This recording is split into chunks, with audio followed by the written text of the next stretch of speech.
everybody, and welcome to the What's Cooking Coogs Cooking Tour. Thank you guys for coming out tonight. This event is hosted by Residence Life and Student Housing, as well as UH Dining Services. And my name is Sarah Feye. I'm the campus dietitian, and I'm your host tonight. And this gentleman beside me is Chef Michael Bargas, and he's our executive chef with UH Dining Services.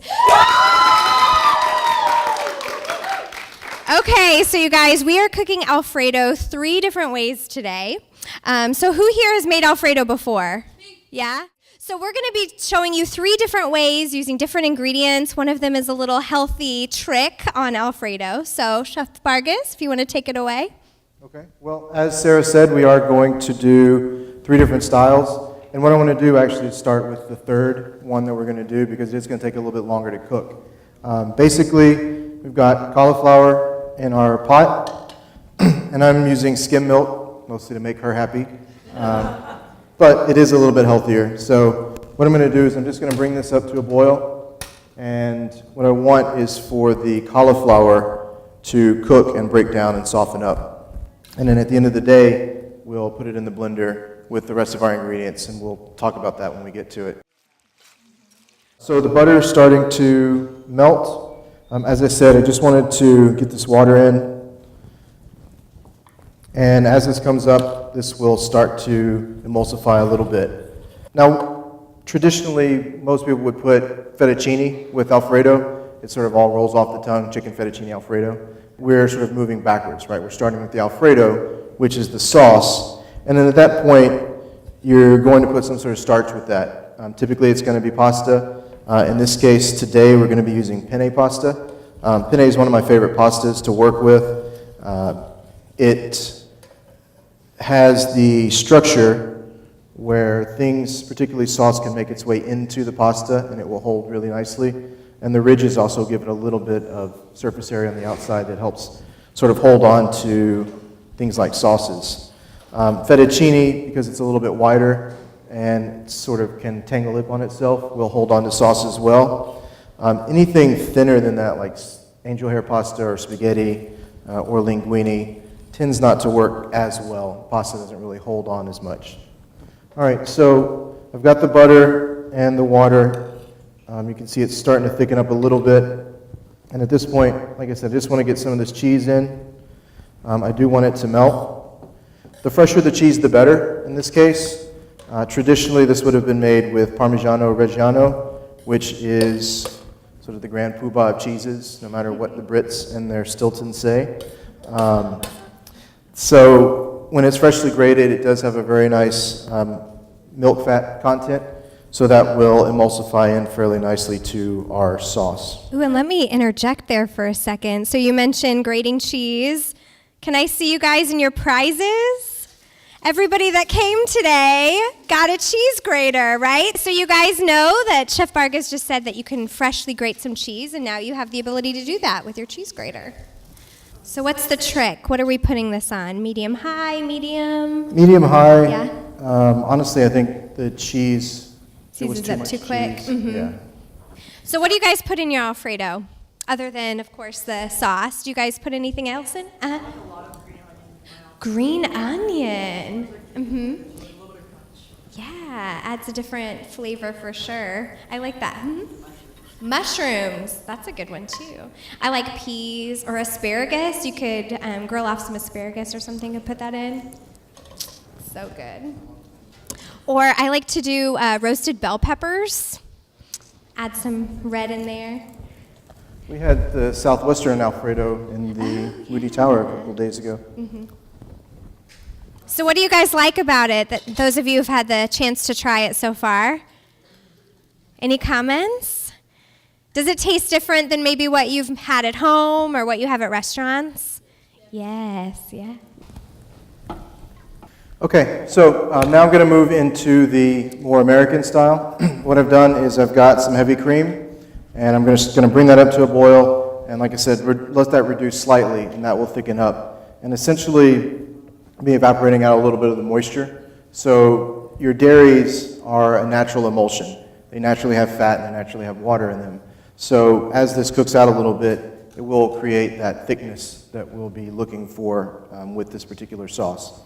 So for this one, like I said, I'm going to start out with the cream, and then I'm going to slowly incorporate our butter into the cream, and then from there, I'll get the cheese and the pasta mixed into that. When you look at the recipe, this does have a little bit less cheese than the recipe that we did traditionally. Typically, with the traditional style, the cheese is there to flavor the butter and the pasta, whereas this one, it's a much more integral part of the dish itself and will sort of melt in and mix together, okay? So this has come up to a nice little boil. Basically what I'm going to do is I'll just scoop the butter in. These butter are portioned out to a tablespoon, which I mentioned earlier. I do want to let it reduce down, but at the same time I don't want it to sit too long where the butter just separates. So I've got the butter completely emulsified in. It's certainly a little bit thicker. The pasta is just going to go in. The good thing about working with these pasta dishes is the pasta can be done well ahead of time and reheated in this particular sauce. So I'm going to add in just a little bit of salt and the garlic powder, which is what this mixture is. And once it gets a little bit closer to done and I'm ready to incorporate the cheese, I'll go ahead and add in the parsley. Parsley is more or less just an additive for color, a little bit of freshness. It helps to sort of cut up the fat that's in there a little bit. And then I'll finish all of that off, like I said, with the cheese. Let the cheese melt, thicken this up a little bit more. I'm going to use the heat of the evaporation to thicken up the sauce a little bit more as well. But at this point, I just want the pasta to heat up and any residual starch that's in the pasta to give it additional thickness to the sauce. Okay, that smells really good. Really good.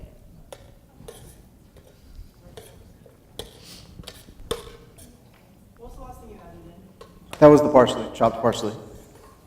If you want to change up the flavor profile of this, the spices that you use and the herbs that you use can really go a long way.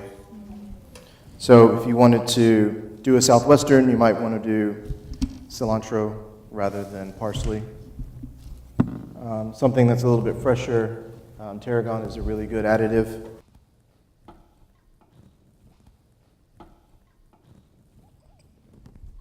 Okay, I guess now we're going to move on to the healthier option. So as I said, we've had the cauliflower cooking with the skim milk. So the skim milk is reduced down a little bit, and the cauliflower has gotten tender. So what I want to do is I'm just going to put it into the blender.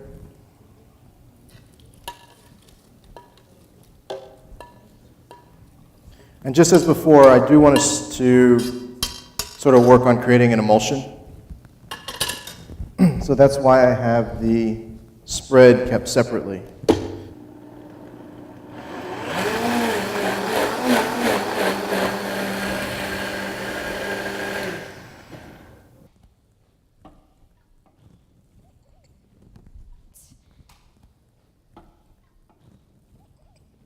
Okay, so what we'll do is I'm going to have some of you guys come up and do some of these, so we'll give it another shot.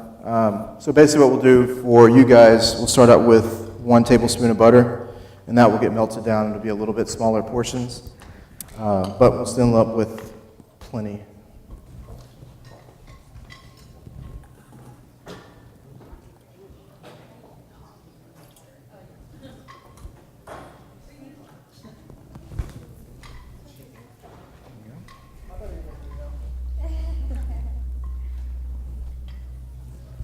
Yeah, melt it all the way down there, not in any rush.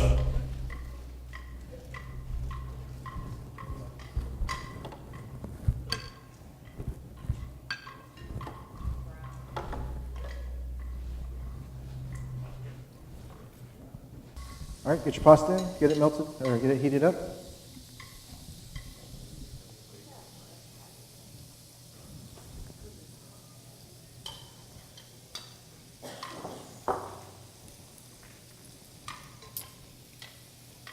At this point, you can go ahead and add your salt and garlic powder mix.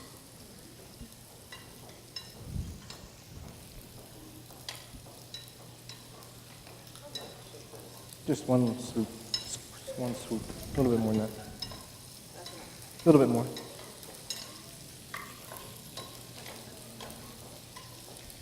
Chef, what seasonings do you like to put on it? I'm pretty traditional, just Yeah. garlic, onion, and salt. But if I'm feeling adventurous, I'll do cumin or chili powder. Ooh, that sounds good.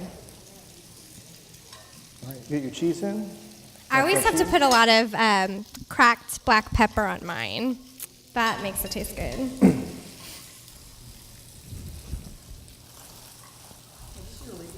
Yeah, isn't it? It's super easy. Yeah, I know. And, you know, it's a lot of stuff that you might have on hand or it's really easy to find. Downstairs in the C-store. Yeah, we do. We have a lot of this stuff in the C-store, actually. We have Parmesan, we have milk. So you can really find a lot of this pretty easily and quickly. Are any of y'all planning to cook for Valentine's Day? Let's be honest. Is anyone going to cook? Are y'all all going out? Come on. Now you have all these skills. You can cook and really impress somebody, even if it's just your A friend. little bit more of the parsley, and a little bit more. Have a movie night. Taste of ginger. That looks perfect, you guys. You're fine on the salt. Plenty of parsley.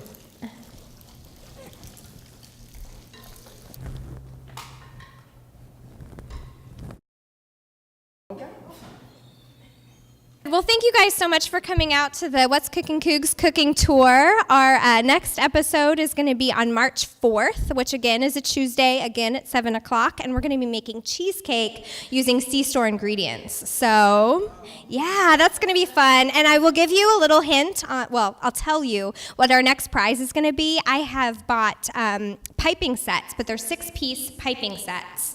So that's fancy. So if you love to bake, you think you might want to make cheesecakes pretty regularly, we'll show you a healthy version on March 4th. Okay?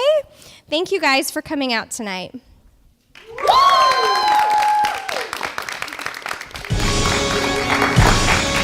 My name is Destiny Lilly. I will be returning on March 4th to What's Cooking Coogs Cooking Tour to make the cheesecake. My name is Alfredo, and tonight I attended the What's Cooking Coogs Cooking Tour, and we made 3 different types of Alfredo. My favorite was the cauliflower, because I've never tried it before, and I can see myself making it at home. I will definitely be back March 4th for another episode.